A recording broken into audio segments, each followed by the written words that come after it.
There's a lot of people out there right now saying that this is like one of the worst movies in a long time. Yeah. Spielberg, like one of Spielberg's worst. Brother, I've been seeing like legitimate 1-star reviews on Letterboxd. It's a 1 out of 100 for me. It's 2 for me.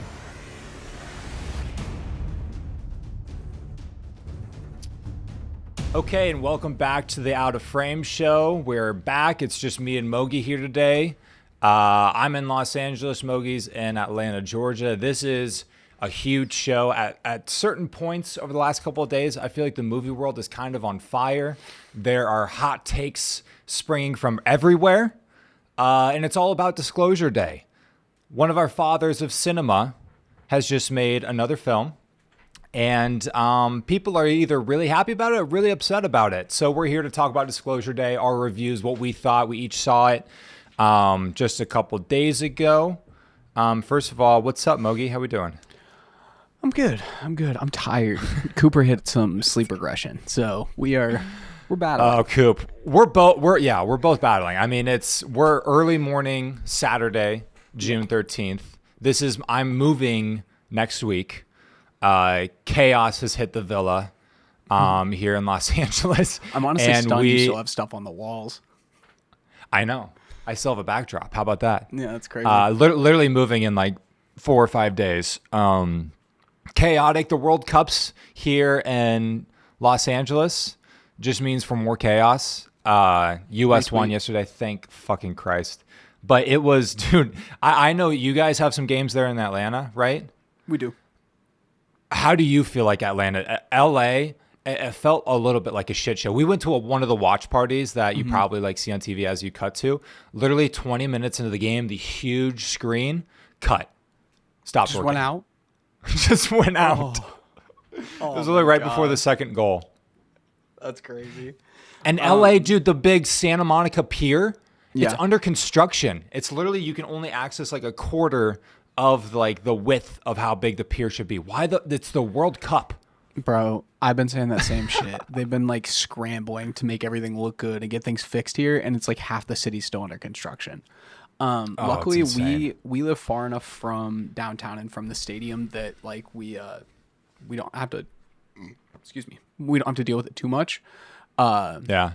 But you can like tell like traffic is noticeably worse like all over the city going through it. It's just like you can just everywhere feels busier. Like you go to a grocery store and it's twice as busy as it was 2 weeks ago, which is like fine. I love having new people in the city and like new people getting to experience. I've been seeing videos of like travelers and like their people like logging their experiences around Atlanta and like trying different things and going to like the museums and stuff. And I think that's fucking sick. Like seeing like different countries' perspectives on like the way things are here and like our food and like our sights to see and stuff like that's really cool. It's just like everywhere's busy, so you just kind of got to deal with it. I ordered DoorDash last night. It took like an hour and 45 minutes to get to me. Oh my god. Oh man, yeah. It's just LA. I mean, SoFi Stadium is literally the mecca of all meccas for like something to take place sports wise. It's just everything else in LA. It's just we just weren't prepared. I don't think. Were you guys like the watch party that you went to? Was it just outside of SoFi? No, so this was in Santa Monica, like right off the pier. Oh, so it's kind of like a touristy spot, you know? Yeah.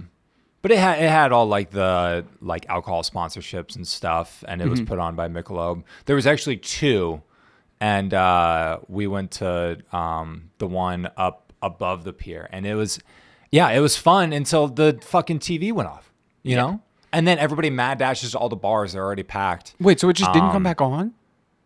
No, dude, we waited for like 10 minutes. It's soccer. Insane. It's not like there's a ton of commercials. Yeah, it was like it happened like just before one of the hydration breaks or whatever. So it gave a little bit, but then it was still off. So then we walked away, tried to go to bars, and it was packed. Yeah, that's insane. I would have been pissed. But thank God we won. Yeah. So, big weekend, Disclosure Day. Let's talk about first, you want to do that real first? quick, what you watched, because I know you kind of caught. First? Yeah, just real quick, because I know you watched a lot trying to prep for. I mean, Steven Spielberg week. Yeah. So just specifically Spielberg wise, I watched Close Encounters, which I had never seen. I rewatched Ready Player One, which I might be the biggest fan of that movie in the entire world. I fucking love Ready Player One. We'll talk about that more later. I watched E.T., which I hadn't seen since I was a kid. I saw Disclosure Day, and then I rewatched Raiders of the Lost Ark as well. So obviously Disclosure Day was a new watch, and then so was Close Encounters. Like I said, I didn't love Close Encounters. The story's not my favorite. The whole like the obsession thing works to a point for me, but when you're watching the main character's children like cry for him and like the wife like freaking out and like losing her mind because of her significant other's obsessions, and then like you not being able, like he was so close to snapping out of it, and then like one thing re-triggers him and everything breaks, and then you just don't see the family again, so there's just no resolution there, and that infuriated me. Which this is a bigger theme within Steven's filmography. A lot of these stories, he's trying to say something else through these stories. I think in Close Encounters, he's kind of talking about himself. Like he goes off and makes these movies, and he kind of sometimes maybe neglects his family and gets so obsessed with these types of things that, they bear the brunt of it. That movie, I feel like, is much less about the story and more about like the spectacle and that last sequence with the communicating with the spaceship. Yeah, that third act is legitimately unbelievable. Like the spectacle of the ship, the sound design and the composition mixed with like how gorgeous the editing looks and like the special effects look for whenever that came out, like 1970 something, 78 or whatever it was, and it's like that part of it is unbelievable. The story pissed me off so much that like I was low enough on it.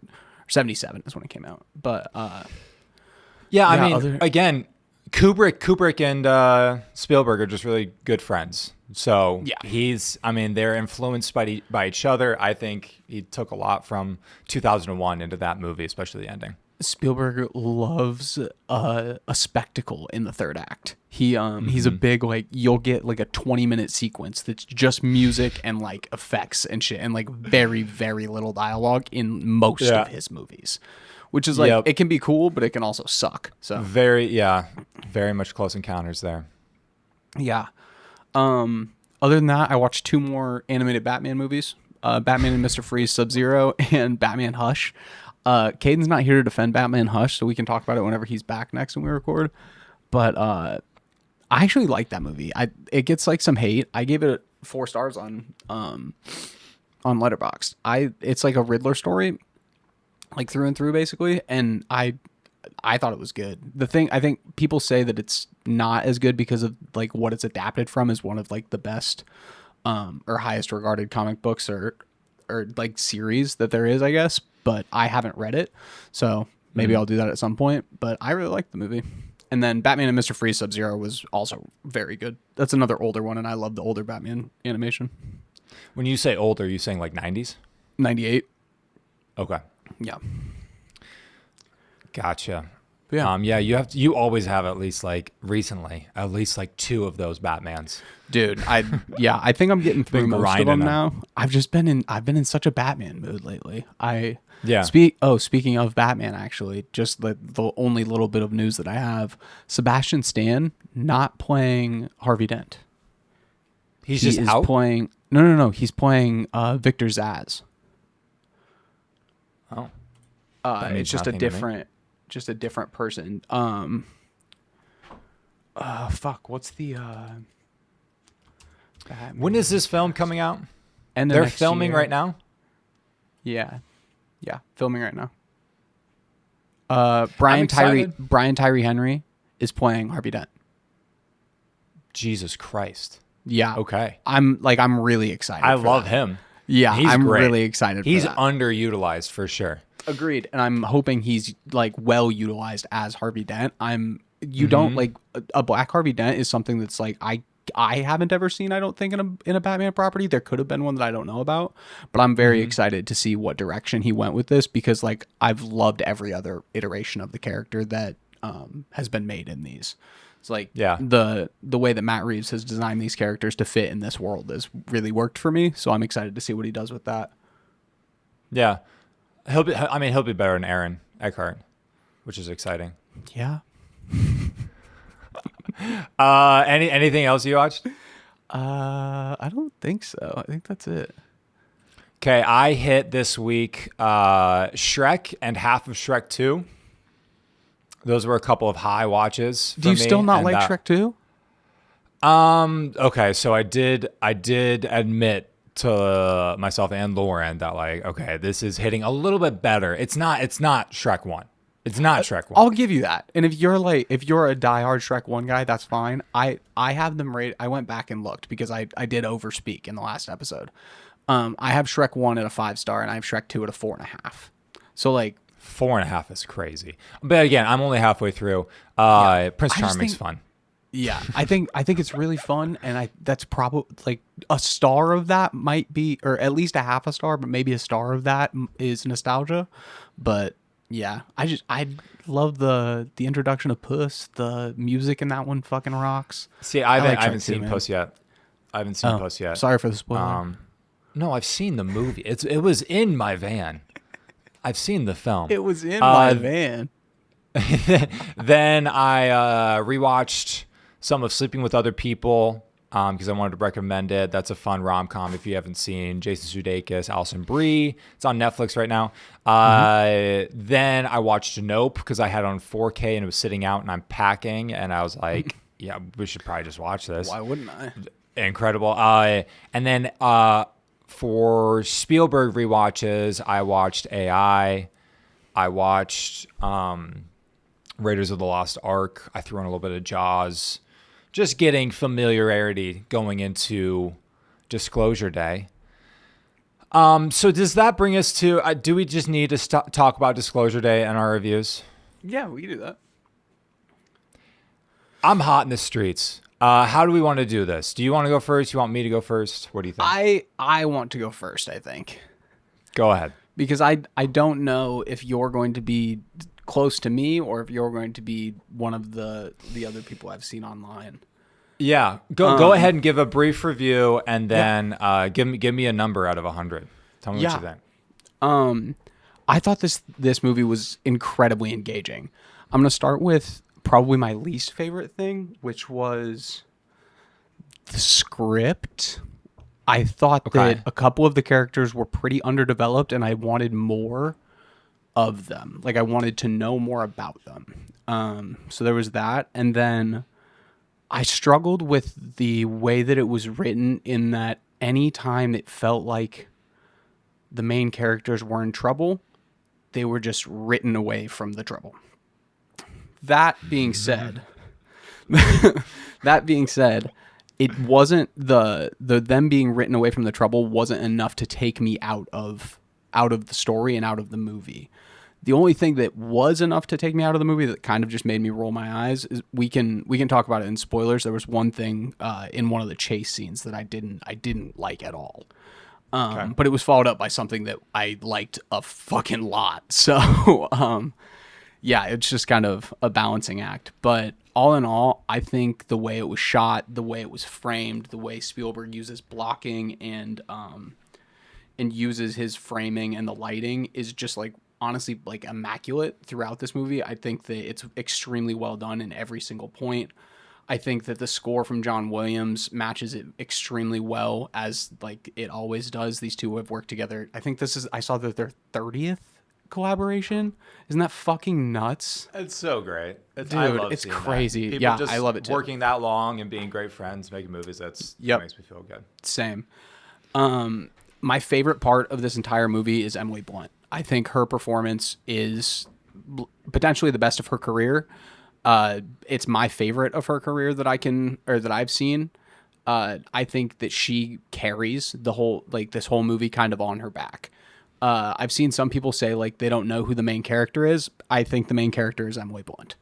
I think the way that she acts and the way that she is able to like do like just go into this trance almost and then just pop out of it and be like, what the fuck are you talking about? Is just like it has like just enough comedy in it and like her underlying tones are just perfect throughout this.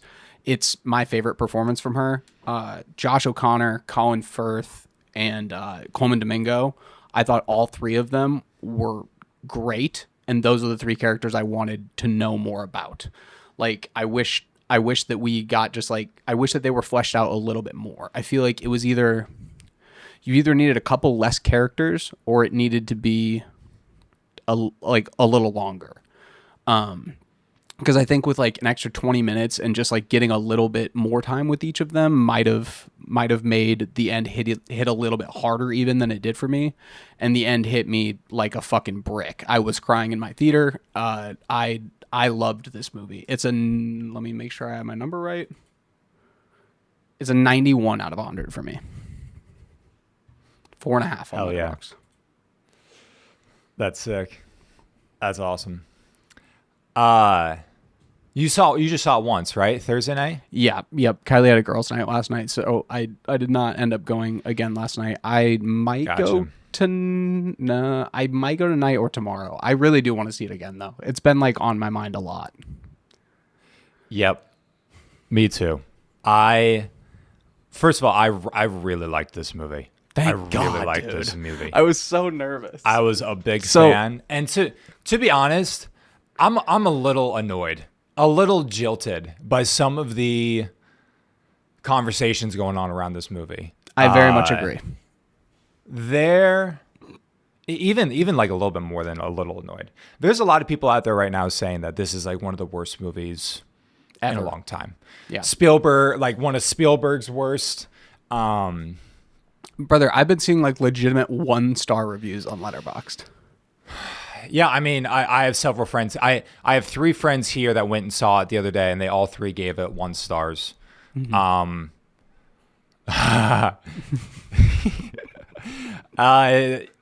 And then I saw, I mean, just to call out, because they're more of a public figure, Stephen Shea from Barstool, Clown, said it's the worst movie of the decade. No way. I didn't even see that. This is the most clickbaitiest, like, he's such a fucking fool. What an idiot, that is just so ridiculously wrong.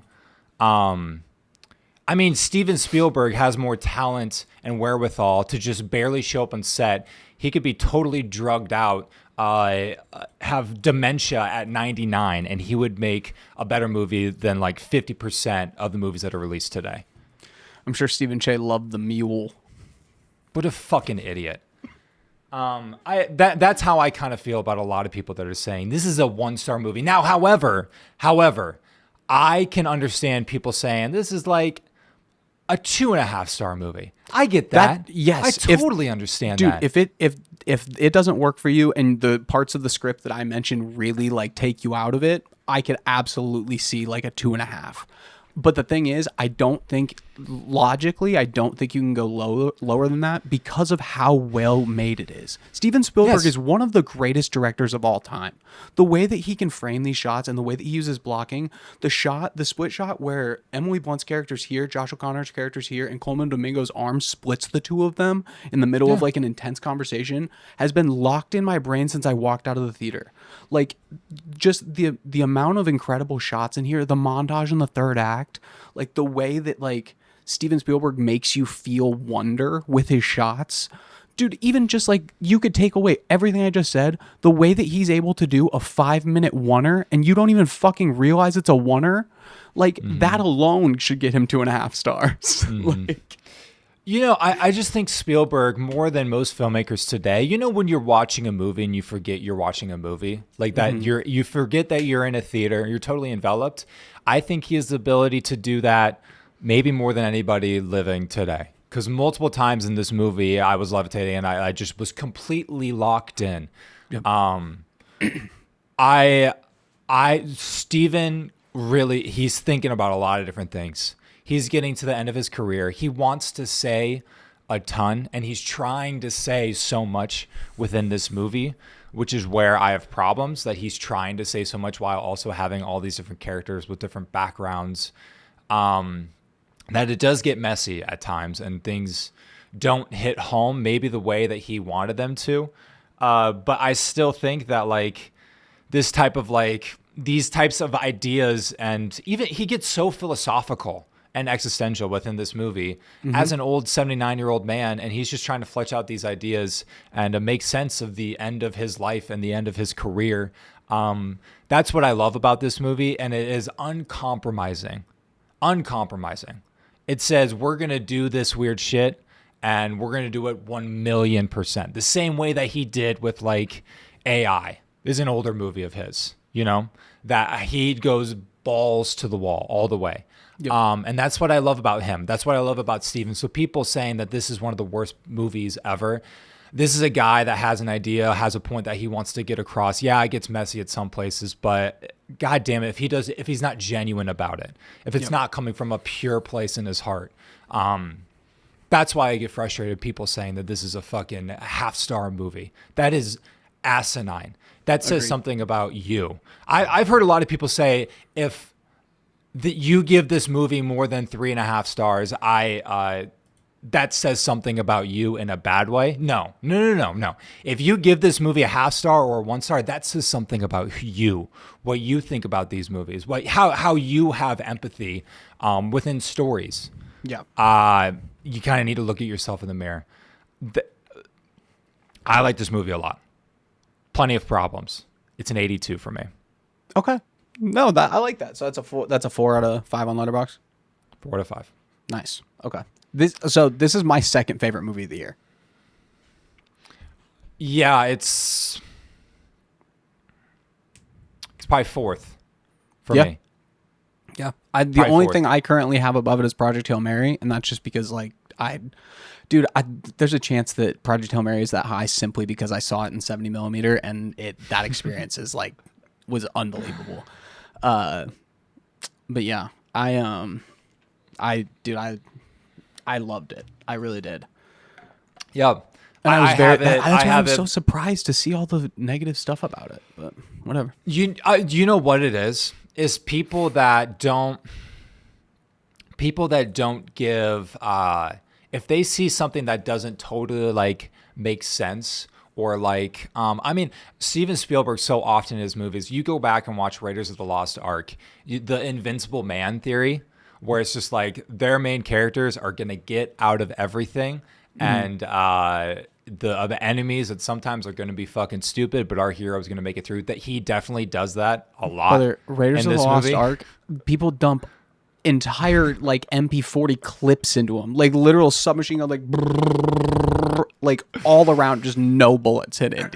So if you can't, and that's the thing. You have to. That's be able when to people buy will clock out. Yeah, people will clock out and say, okay, this is fucking stupid. So then when Spielberg gets into the weeds of things that are really important to him, they're not locked in. They're fucking counting ceiling tiles or whatever. They're not watching anymore. Thinking so then about nothing what food else they're is going to get on the way home.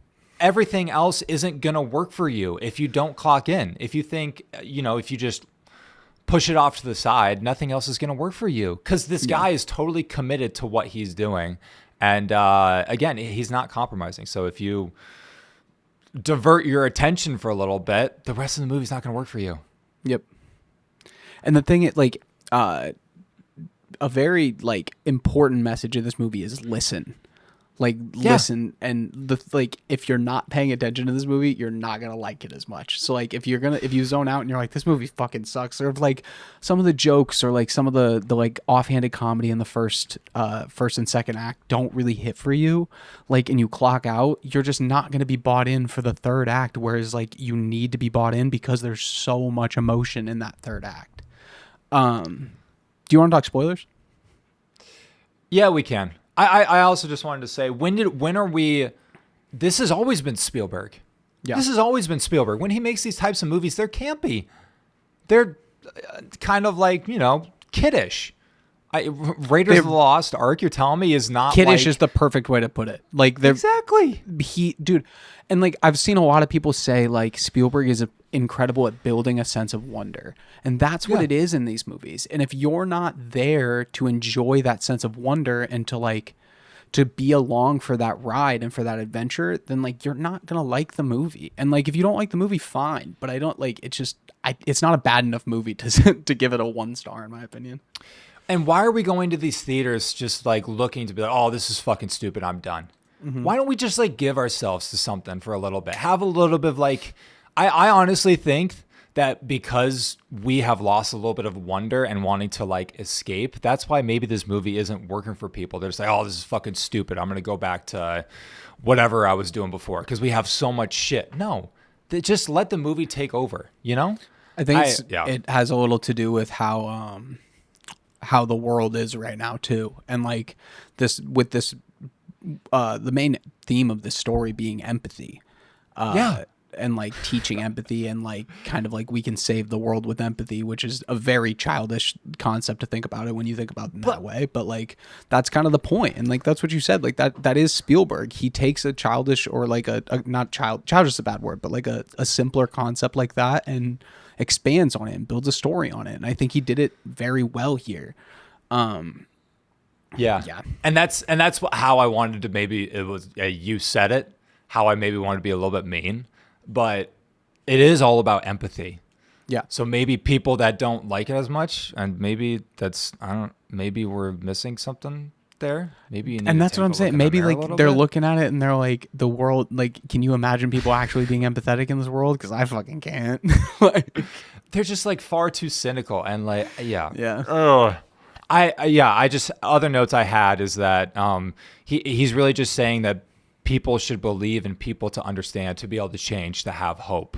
Mm-hmm. A lot of this is like debating, and maybe okay, let's talk spoilers. This is spoiler. If you have not seen Disclosure Day, turn this off. We really like the film. Also, go see it. It's campy. Go see it. It's campy. It's fun. It's trying to say something pretty genuinely. Not perfect, but we really liked it. Spoilers. It's all about people believing in people to be able to change, to understand, and to have hope.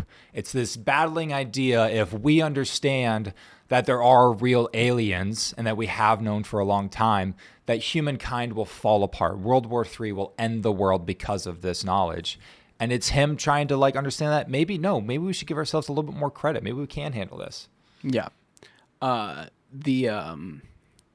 call between Josh O'Connor's girlfriend and the head nun was so good. It like gave me flashbacks to the call in another Josh O'Connor movie, the Wake Up Dead Man movie.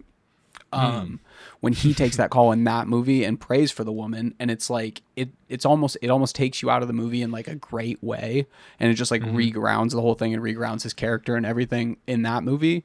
And I thought that the way that call or the call in this movie was done, when the nun says like something to the effect of, why would God create the entire universe only for us? And like which kind of like changes the outlook of the younger girl who was like once a nun on it. And it's just like, oh, so like maybe we should empathize with these people. And then like the montage at the end, I didn't expect to be that emotional, dude. Yeah. The like when they're showing it and they're showing like they showed like the carrying of the body of one of the aliens and everything like that. I'm like I literally had tears like running down my face. And I'm like, you're not even invested like in these aliens, really. You're literally only invested in the story of these people. Yeah, I thought it worked really well. This my least favorite scene in the entire movie is them jumping off the hood of the car that's trapped under the seat or under the train to get into the train. But then like a top 3 scene in the entire movie is her panic attack in the train car. So like I get that you needed a way to get into the train car scene, but neither of those characters should be able to do that. And that goes back to like the invincible like character theory or like what you were talking about in the old movies. And like, but I really liked the guy ramming into the back of their car to try to like crush them with the train and get them with the train. I really enjoyed that. It was super suspenseful. I didn't like jamming under the thing was fine. I thought they should have been like, they should have done it when he backed up, like do the dive out and like have them both dive out and then run and jump on the train that way. Like just grab it as it's going. Cause it's just like the whole car being trapped under there. It's like, this is the most unrealistic thing in the movie, I think. But that's very Spielberg, you know, and to that's like just have stuff. But that's old style like filmmaking. Your heroes are gonna do hero type shit, which is something that Spielberg has done for a long time. That scene really didn't bother me.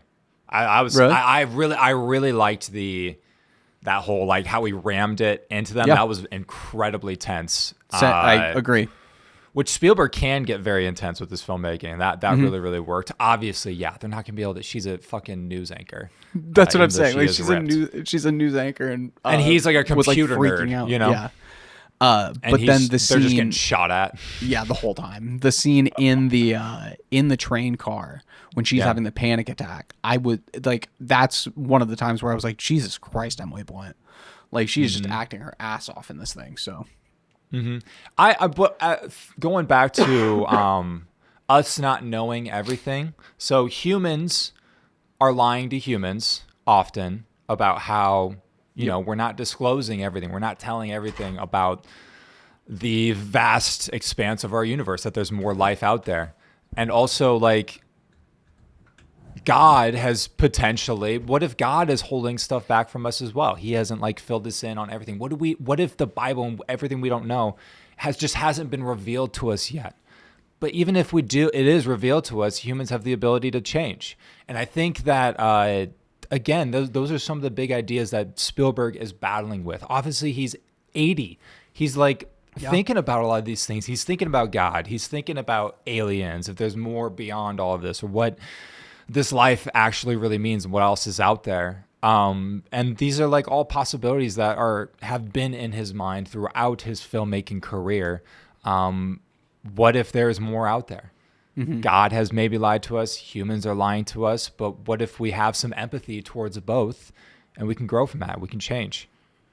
That's what I thought was beautiful about this movie. Yeah. You know, it's Spielberg that he has all these huge ideas, and it's not executed perfectly, and it can feel a bit on the nose when he's really trying to make a point, but he's trying to make a point. He's trying to do something that's so much more than most things are nowadays. Yeah, there's points where it's very on the nose. Like, don't get me wrong, on the nose. I'm not gonna act like there isn't. But like we just said, Spielberg makes these movies, and I think he makes them in a way that he wants them accessible to everyone. Like the same way he did with E.T. and the same way he did with Close Encounters. Like those are movies that like younger people can watch and kids can watch, like, and very much enjoy. So like, I don't know, just I loved it. I really liked it, but again, I'm lower on it than you. There was pieces that I really, really loved. I think the Emily Blunt storyline works so much better than the Josh O'Connor. Yeah, I'll give you that. If I had to like choose between one, all the times I'm with Josh O'Connor, and especially like his girlfriend and like the shining aspects, how like, you know, they're sitting together, those didn't really work as well for me as like the Emily Blunt. And I thought Wyatt Russell was spectacular. Dude, I thought their relationship really, really worked. And I thought they dipped him out at the perfect time. I was like, this was the exact like right amount of the Wyatt Russell character and like the comedic relief from him. But as soon as like you get hit, he like calls the doctor on her or whatever. I'm like, okay, yep, we're done with him. And then literally like that second she's gone. I'm like, okay, perfect. Yeah, that was good. Yeah. So. And there's a million different places where you can poke plot holes in this movie. And it's like, wait, really? That's what Coleman Domingo has been doing the whole time, you know? And you obviously want to know more about each piece of the story. This is a 2.5 hour film. He's trying to empty the clip, and the story and the characters maybe don't totally suit the big ideas that he wants to push through. But still, some of those ideas I think come through pretty well. Yeah. Which the story and some of the writing, I think, is what suffers and what kind of holds me back a little bit. That's kind of why I want to see it again, because I'm wondering if the things that I noticed that didn't bother me as much in the script the first time might bother me more on a rewatch. I'm also not gonna be a liar here. I already pre-ordered the Steelbook, so. Of this movie? Yeah. That's already available? Yeah. That's funny. What else do I have down here? Yeah, I mean, when you look at all of his sci-fi movies, they're all bold like this. You go back to AI, which many people, AI is another movie that people either fucking love or they hate. it is totally uncompromising. It goes for it. It is on the nose at times. And I think that movie, he's older now.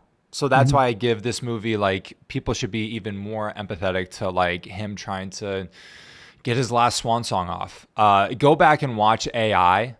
That movie, I think, is even more on the nose and even some more campy writing. And I still just love it. I love it so much. He's campy in his in like Ready Player One too, don't you think? Ready Player One might be the most campy movie I enjoy.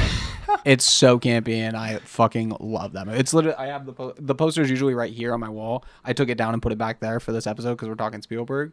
Right. But yeah, dude, I fucking love Ready Player One. Yeah. Yeah.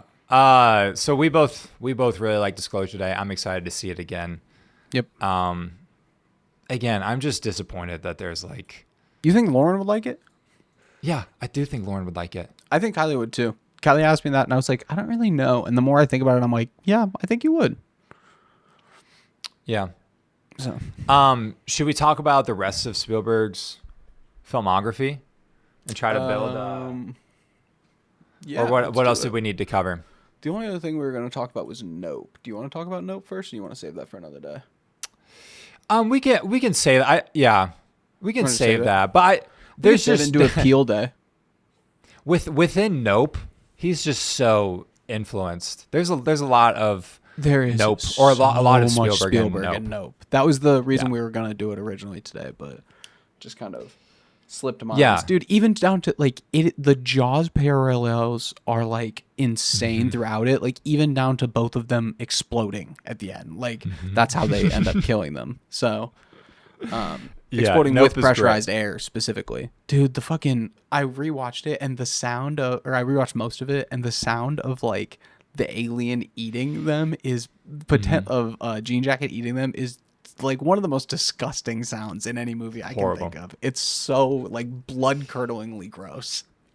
Yeah. We should do a full breakdown of Nope some other time. But I mean, do that. Peele and Spielberg, I think Peele is going to even become more like that in his future, even like leaning a little bit away from horror. I would love to see him lean away from horror. I need him to stop putting or letting people put his name on shitty movies. Are you talking about like him? I feel like there was a couple other ones that it was just like from the producer and writer of Get Out. And I'm like, Dev Patel, I think, had that one movie too that came out like a year ago that he directed. But there's just not. I mean, how many other filmmakers do we have today that are like Spielberg that are making big movies like this? Like a handful. Maybe that are actually good, you know? Monkey Man I don't, is the Dev Patel one. Right. That's what I was thinking of. Candyman was another one from 2021. I actually didn't dislike that one that much. I like Candyman too. Yeah. Let's talk Spielberg. We're going to put together our top 10 Spielberg movies. Ever. Oh, yeah, here, I'll do the intro. Do it. These are our top 10 Steven Spielberg movies of all time. We're going to put together a collaborative rating. Let's go through. I wanted to go through his filmography and just say yes or no. Like green light, red light, to get to like 15 or so. Sure. And then we can go from there. You want me to read them off? You want to read them off? Let's just go one by one and say yes or no. Okay. I got them here. Okay, year by year. Yeah, we have not seen everything. I've seen a lot. He's got like what 30-something movies. I think it's a lot of movies. 30. Yep. I think it's like 30-something features, and then he's got his short stuff too. But yeah, I've definitely not seen all of them. So, Jaws is my entry point. Is that your entry point as well? Yes, and I think that this one. So we can. Do you want to talk disqualify? So do you just want to put them on a big list, or do you just want to get 15 on a list for us right now, or do you want to talk where we would rank these right now? No, we're just getting our potentials. Just getting right potentials. Now. Okay, perfect. So Jaws is for sure in. somewhere, right? And that's 1975, so that's early. Close I haven't seen Sugarland Express. Have you seen Sugarland Express? Right. No, that come out. Those are the two. Duel and Sugarland are the two that came out right before Jaws. Those wouldn't be in for me. What I've heard, Duel is just Jaws in cars. Really? Yeah. Close Encounters. You would say no. Is that correct? It would be my. Let me look. It would be my 14. I would argue maybe a little bit higher. We can put it on the top 15 list for sure. Because like if you argue high for it and it makes like the bottom of the list of the top 10, I'm cool with that.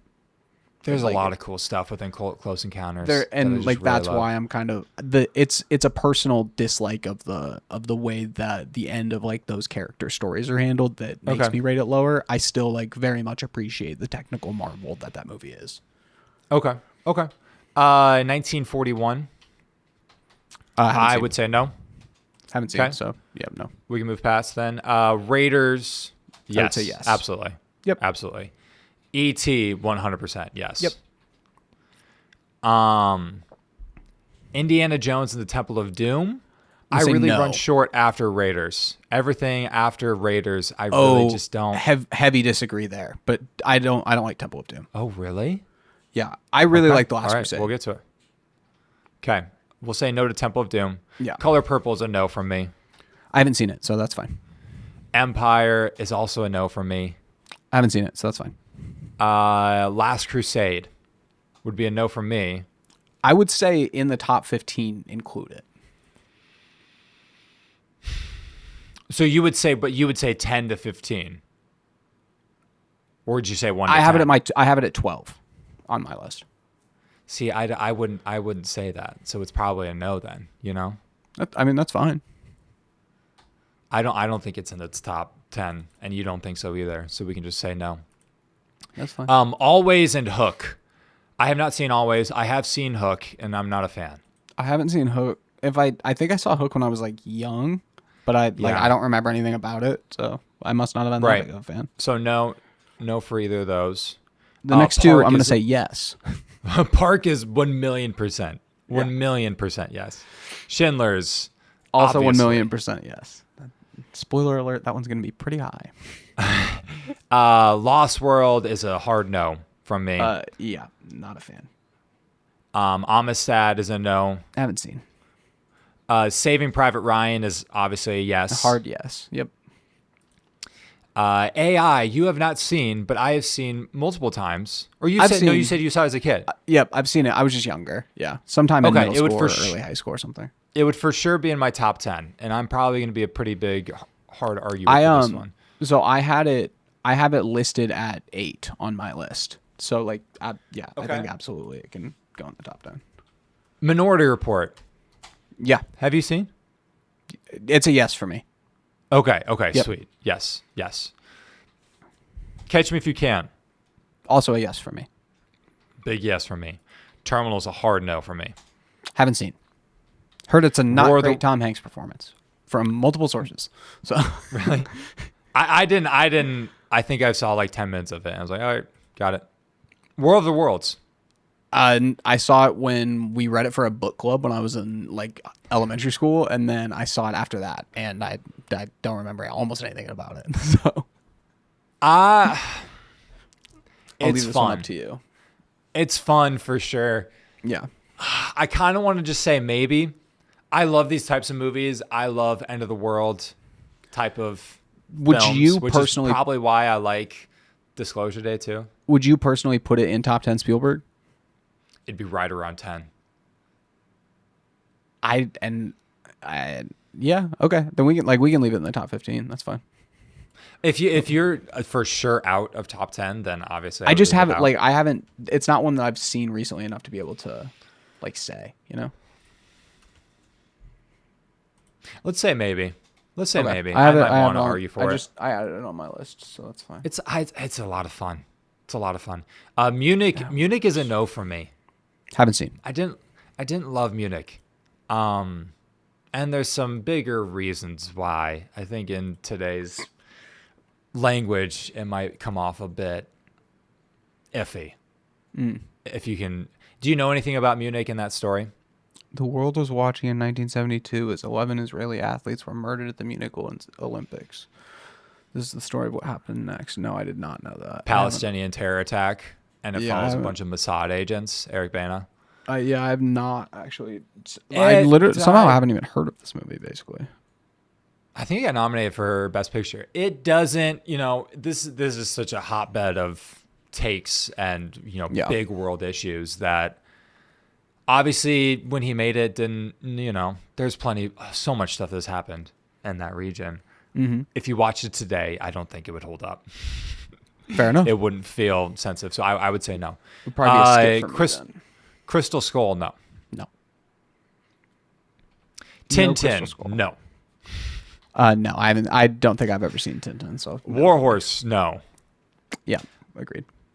Lincoln. It would be like, I didn't even rank it. Like, I have seen it, but I didn't even rank it in my top 15. So like, I would say no. It's just one of those that I honestly link in Bridge of Spies, similar type of movie. Not like, obviously Lincoln is literally in the Forever Go America.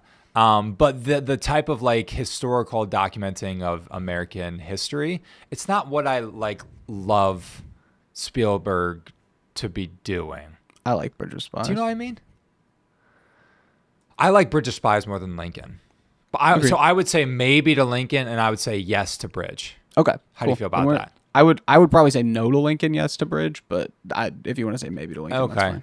Yeah, we can think about it. BFG, no. Yep. I'm also out on no. the Post. Yep. I don't like the Post. It's Ready Player one, One, I'm hard yes. Sorry, getting ahead of myself. But yes, I agree with you. I don't like the Post.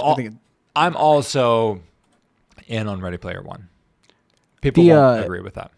Real quick, The Post should be a movie I love. Yeah, I know. You're fucking Spotlight. No, I know. And it doesn't work for me. I don't even have it logged on Letterboxd. I haven't seen it in so long. West Side Story. Pass. Not. What's that? Pass. It didn't. I mean, it's very well constructed. Very well constructed. And if you're going to do a, recreation, I think it does that well. Is it what I love Spielberg to be doing? No. Yeah, that's my thing. I'm not a big musical guy. Like, there's some musicals I really, really like and some that just do not work for me at all. This is one of the latter. So, Fabelmans. Haven't seen. So. No fucking way. Are you serious? Yeah, I haven't seen it. It's a hard yes for me. So that's another one I'm going to be arguing for. Disclosure Day. For top 10. Wow, okay. I would say yes. Disclosure Day. I would say maybe. So definitely goes on the list. So that means... wait, so you hard yes Fabelmans. Mm-hmm. Okay. And then what else did we hard yes? I got yeah, go ahead. Are you screen recording? Go ahead and throw that list up if you can. Yep, of what our maybes are. Yep. I will do that in just one moment. And then I'll share my screen with you and you can tell me if I'm missing any as well. And I can just read them off for the audience. What we green lighted is Jaws, Raiders of the Lost Ark, E.T., Jurassic Park, Schindler's List, Saving Private Ryan, AI, Minority Report, Catch Me If You Can, War of the Worlds, Lincoln, Bridge of Spies, Ready Player One, Fabelmans, Disclosure Day. Okay. So I say we start with what do you need in? What do we know for sure is going to be in? What do you think? Do you want to start at the bottom or start at the top? Let's start at his earliest movies. I think a lot of those movies are going to for sure be in. That's fine. But like, do you want me to give you what I think should be number 10 or what I think should be number 1? What do you think should be number 1? Schindler's List. I don't mind that. I mean, I did my rankings the other day and I had Schindler's at 2. Would you have at 1? Jaws.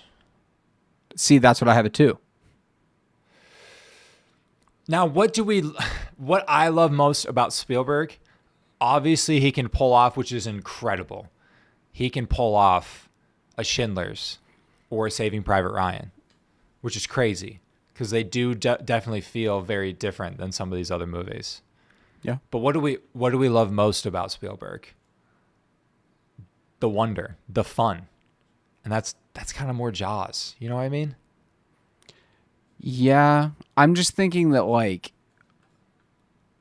overall what it has to say, like, you can make the argument for Jaws because it's, like, meant more to movies in that, like, it's so much of a summer blockbuster. Like, I'm totally fine putting Jaws at 1. I just think, like, what Schindler's is, the performances he got out of the people in it, the way that he was able to produce that and, like, direct that and create what it was at the same time that he was going home and editing Jurassic Park. So right. to have those two movies come out in the same year is unreal. And Crazy. so I was giving him kind of bonus points for that. The duality of man. Yeah. Fun dinosaur movie and Holocaust. The greatest dinosaur movie of all time and the greatest Holocaust movie of all time. Same year. It's crazy. I just think, with Spielberg late in his life, he's going back to these fun movies that ask big questions. Yeah. And I think Jaws, and also how influential it was, and the stories behind on the set and what he had to go through as a kid putting this movie together, and it transforming, absolutely taking over the world, and it's still so relevant and works so well still today.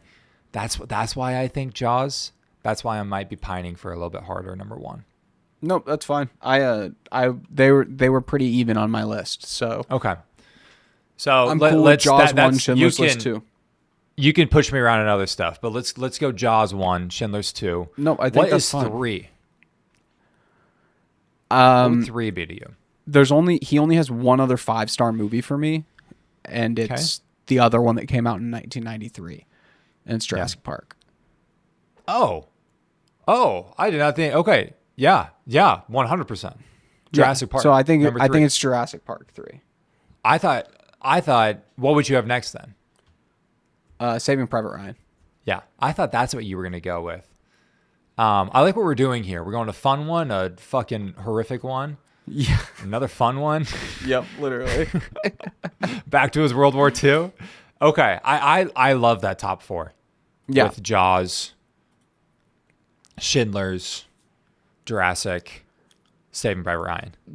I think that's perfect. The next group is where I think you can kind of mix some things around a little. Where would you go? This is tough because I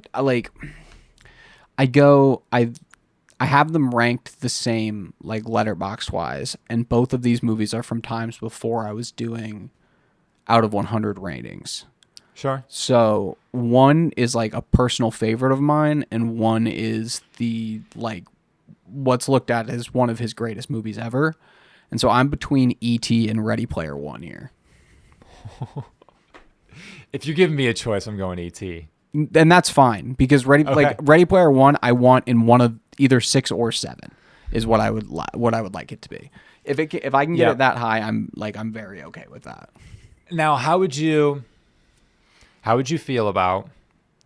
I'm trying to gauge your interest on a couple of the movies that I would like higher. Mm-hmm. That I love. E.T. is up there. Mm-hmm. I think E.T. at 5 makes the most sense. Yeah. Okay, let's put E.T. at 5. So then what, great, dude. What would you have at 6?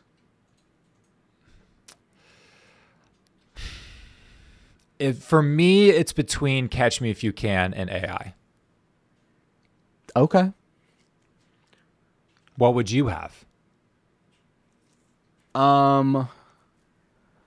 My rating, the next one I have in line would be Ready Player One.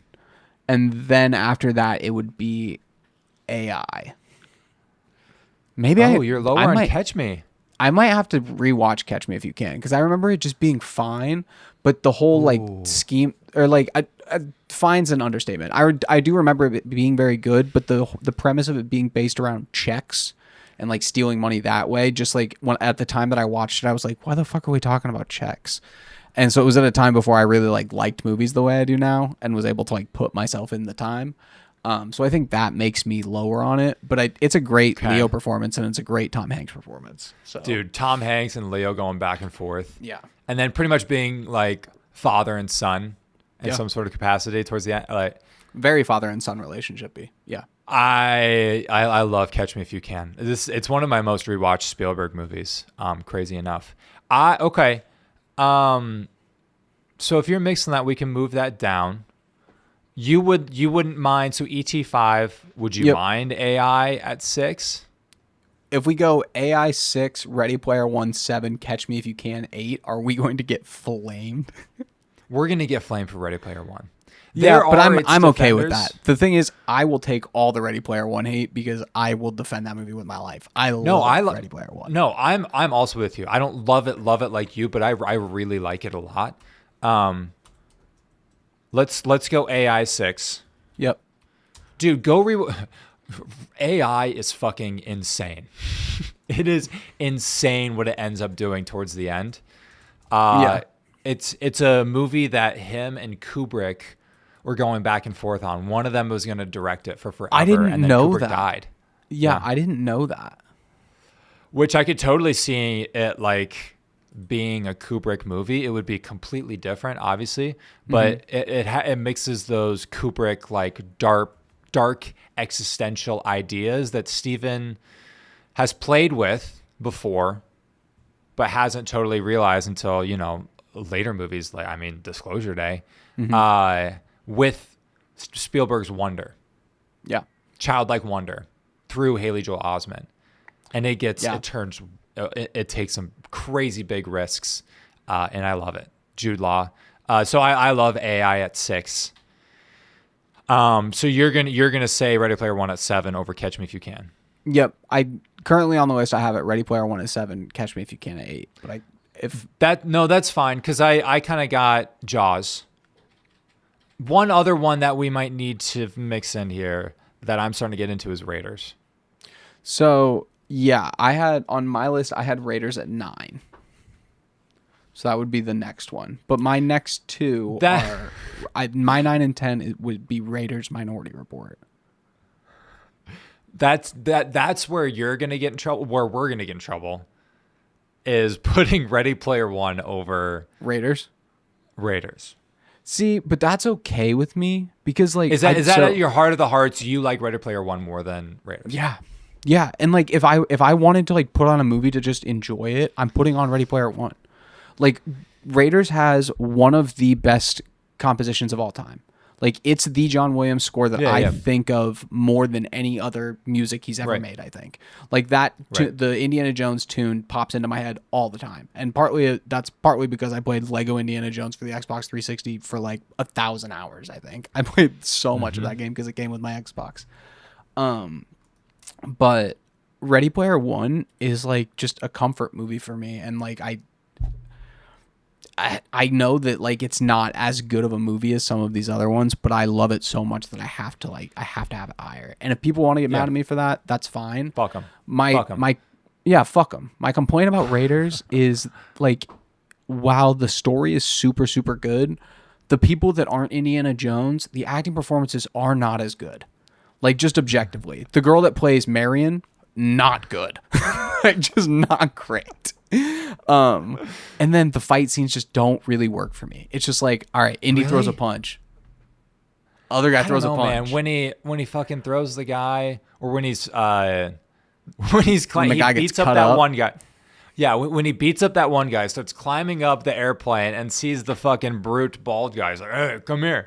And he comes back down and he's like, oh, God damn it. It's so funny. No, dude, I thought it's so ridiculous. I thought that was funny. And like, it is ridiculous. And like, it's part of the Steven camp. Like, it's just like, it's part of what his thing is. But Yeah. it's just like in that movie specifically, it's just like it doesn't work for me. And maybe it's just like I'm not as like close with Indiana Jones. Like it wasn't something I like grew up with the movies wise. So like Yeah. maybe that's why. But yeah, I don't know. Ready Player One hit me at a time where I was just like, I fucking love this. And like I said earlier, I rewatched it this week. Like I just threw it on while I was working, and it like I love it. I think that TJ Miller's got some like really funny little one-liners in here when he's talking to Ben Mendelsohn's character. Like I like Ty Sheridan in the lead role. I think he plays it really well. So yeah, I really like Ready Player One. The story works for me. It's very fun. The effects are legit awesome, and like seeing all the Easter eggs and all the random characters is so fucking cool. And it's cool because he goes to The Shining. You know, he's been a lover of Kubrick for so long, and they literally go, which some people can hate on. I'm fine with Ready Player One at 7. Fuck yeah. But I think we would need to put Raiders at 8. You want to put Raiders above Catch Me? I was giving you Catch Me at 8. Yeah. So I think Raiders at 9 works. Yeah. Which again, because it's not like it deserves to be top 10, but it's neither of our favorites. So like putting it higher would wouldn't be genuine. Mm-hmm. Yeah, 9. But again, I love so much of Raiders, and there's a lot of that campy, we're gonna get away with it type attitude. And for sure. Disclosure Day. For sure. And that's why I'm so confused. That's why I'm so confused. Like, people just clocking out after something ridiculous. This is Spielberg, man. What are we talking about? Yeah. Indy smiling at the guy, them both smiling at each other, fighting in a car, and then he knocks him out and throws him out of the car to his death over a cliff. Oh, but you don't like Deadpool versus Wolverine? That don't even get me fucking started. Indy is an original idea. These are rich billionaires throwing dog shit celebrities. I wasn't trying to get you started. Are we putting Disclosure Day at 10?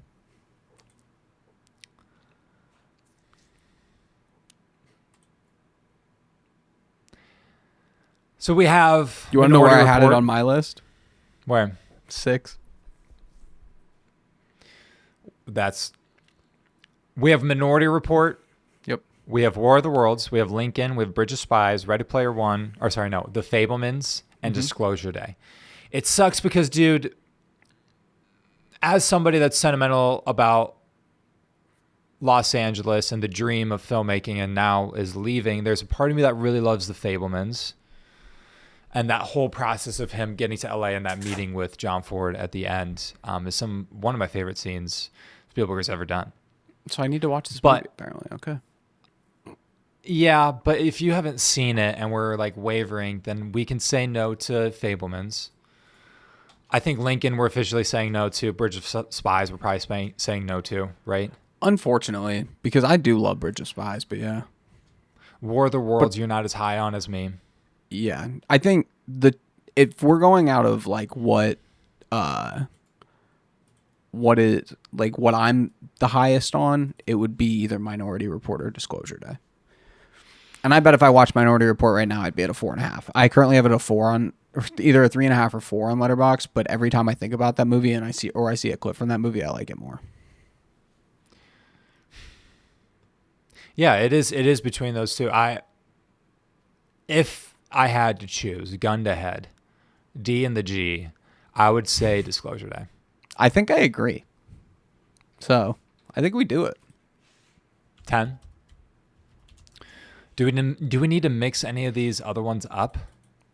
Your friends are gonna yell at you. Fuck them. I don't care. Fuck them. They can go count ceiling tiles. They don't believe in anything. This movie's about empathy. Huh. I wonder why it didn't connect. Let's go. I like our list. Do you want to read it off? Yes. Okay. So for our top 10, collaborative top 10 Steven Spielberg ranked, we have Disclosure Day at number 10, Raiders of the Lost Ark at 9, Catch Me If You Can at 8, Ready Player One at 7, AI at 6, E.T. at 5, Saving Private Ryan at 4, Jurassic Park at 3, Schindler's List at 2, and Jaws at 1. Yeah. I think that's a pretty fucking good list, man. It feels correct for us, I think. I think for us specifically, it feels right.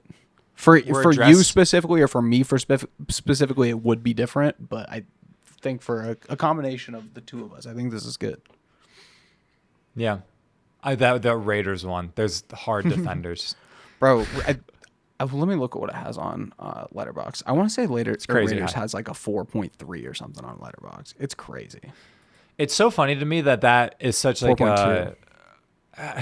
there's some crazy, like, it's very campy and fun, but then he mixes in some like kind of crazy violence at times and like kind of scary at times too. I'm like, holy shit. I mean, dude, the melting faces scene scared the shit out of me as a kid. Like, legit scared the shit out of me as a kid. Like, with all the ghosts before it and everything too.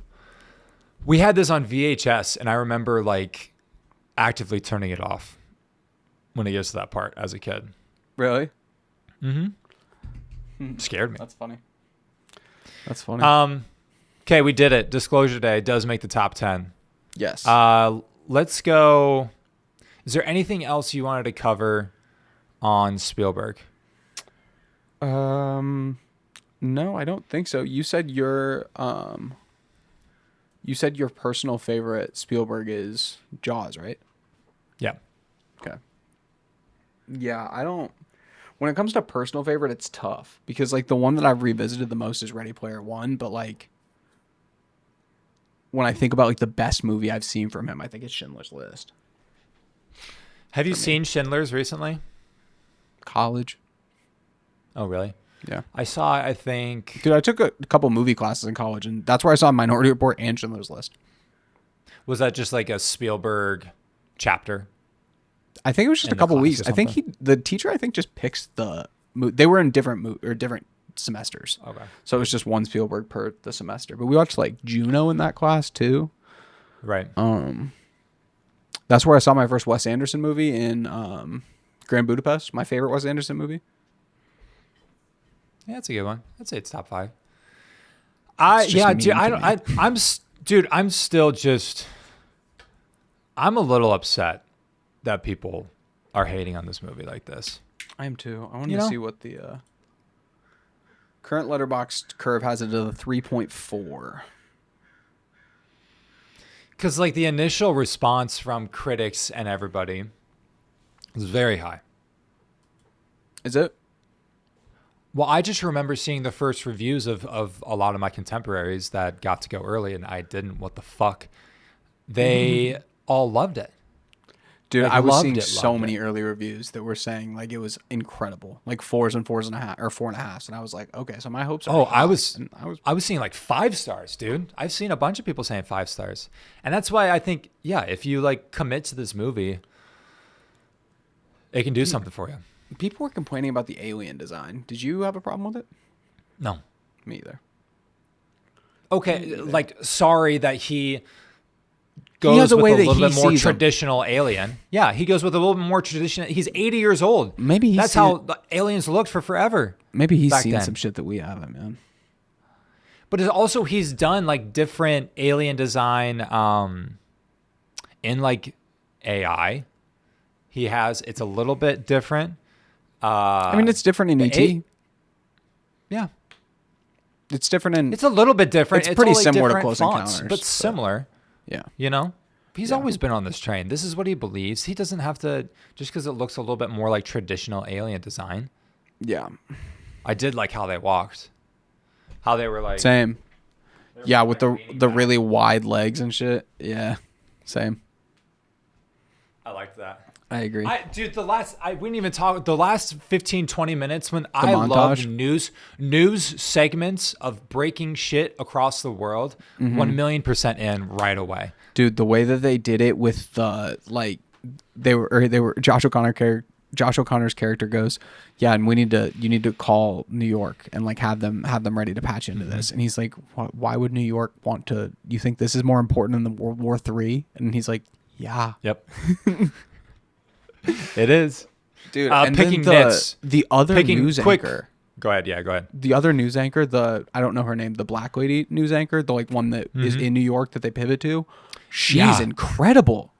You talk about takeover game. Dude. And that's a very pivotal scene. If you don't believe that news anchor, which a lot of times in those types of like shots where it goes to like a news, it's really hard to get right.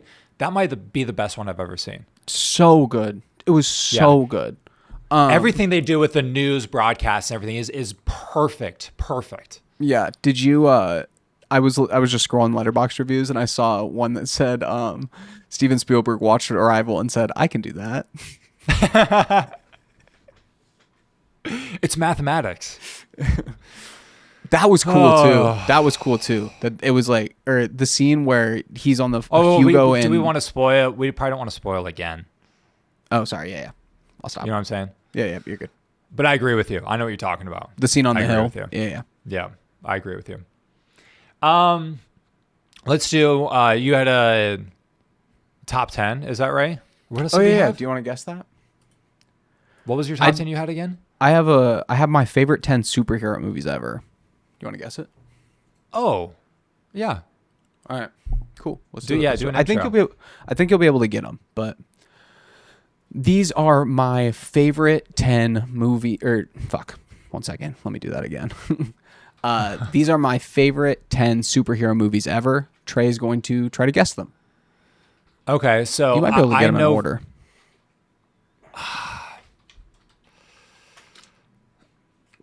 1-1. Mm-hmm.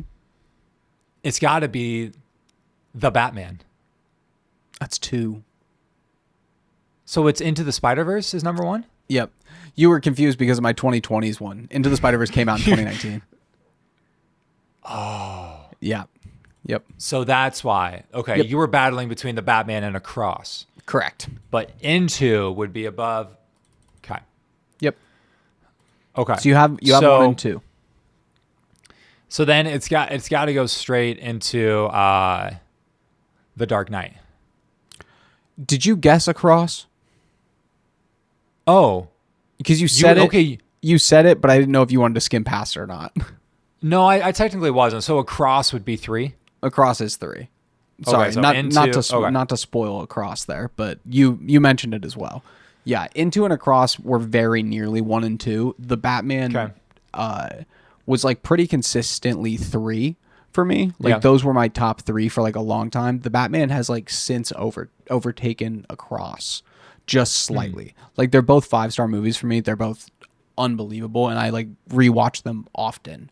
But I think like my hype and like I think I like Batman more as like a superhero.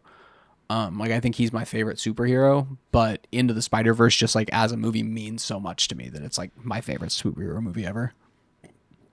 Yep. Okay. I didn't know. So is Dark Knight 4? Yep. It is. Okay. The Incredibles? That's 5. That was the one I thought you were going to skim over it because I originally was like, I'm going to do comic book movies. And then I was like, wait, but I want The Incredibles on there. And The Incredibles technically isn't from a comic book unless I'm insane. But nah, man, I'm locked in. Next would be, Infinity War. That is 6. This is where it gets tricky. It is.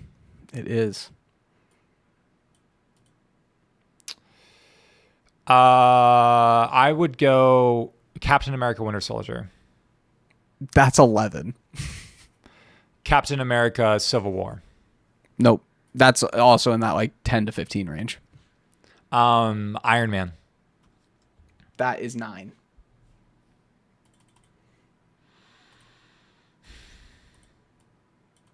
Would Guardians of the Galaxy be up here? That's in that 10 to 15 as well. Then the original Guardians specifically. Right. Yeah, you would be first original. Logan. That's a little bit lower. I love Logan, but thinking back on it, it's a little bit lower, probably in the 15 to 25 area somewhere. Okay. So then, I mean, this is unconscionable if you have this. Age of Ultron? It's number 8. God damn it, dude.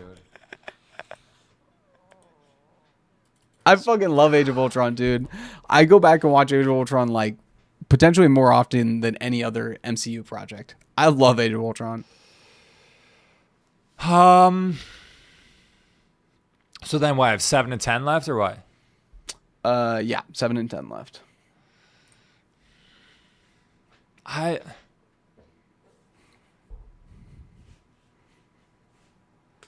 I mean, it's not going to be any of the X-Men movies. Nope.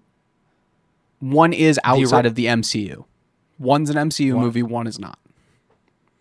Oh, then is like... Is it a DC movie? No, it's Marvel. It's just outside of like the Marvel Cinematic Universe.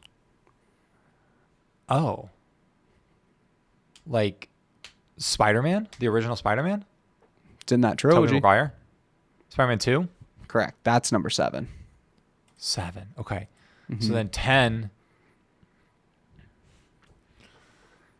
Okay.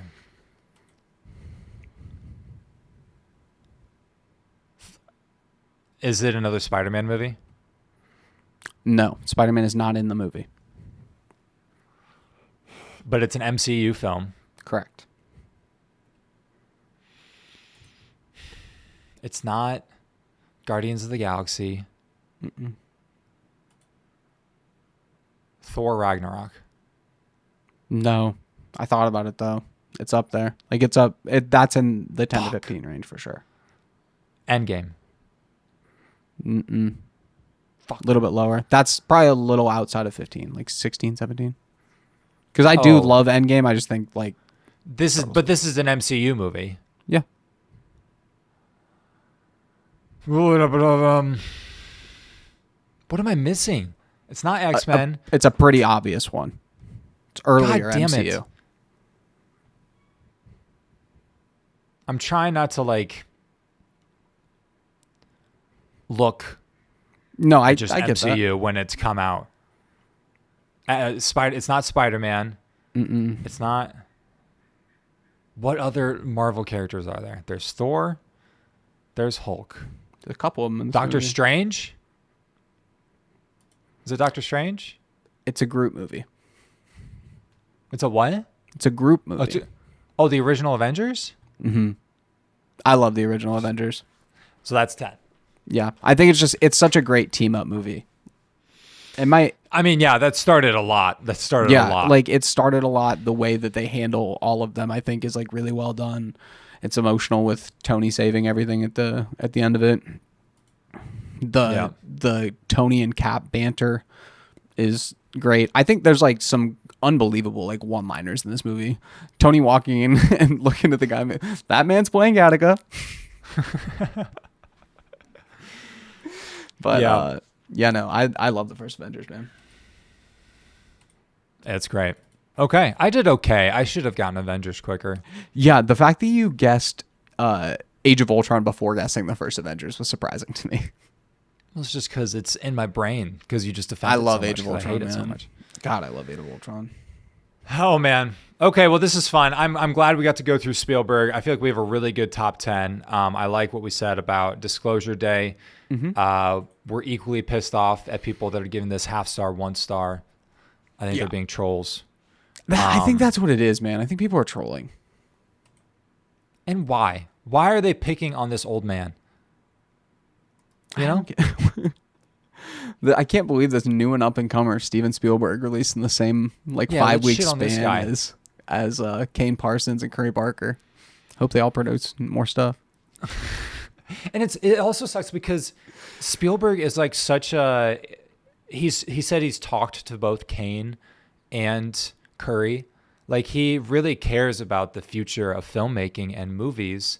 And he's honestly like, from everything I've heard from everybody, that he is the nicest, best person ever.